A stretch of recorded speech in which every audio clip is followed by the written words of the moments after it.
மண்டலத்திலும் முட்டி நின்ற தூணிலும் நான்ற பாம்பின் வாயினும் நவின்றெழுந்த அக்ஷரம் ஈன்ற தாயும் அப்பரும் எடுத்துரைத்த மந்திரம் தோன்றும் ஓர் எழுத்துளே சொல்ல வெங்குதில்லையே.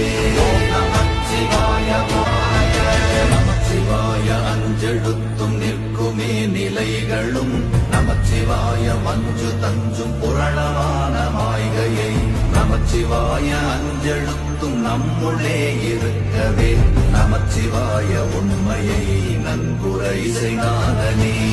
நமச்சிவாய இல்லை இல்லை இல்லை என்று இயம்புகின்ற ஏழைகள் இல்லை என்று நின்ற ஒன்று இல்லை என்னலாகுமோ இல்லை அல்ல என்றுமல்ல இரண்டும் ஒன்றி நின்றதை எல்லை கண்டு கொண்டோர் இனி பிறப்பதின்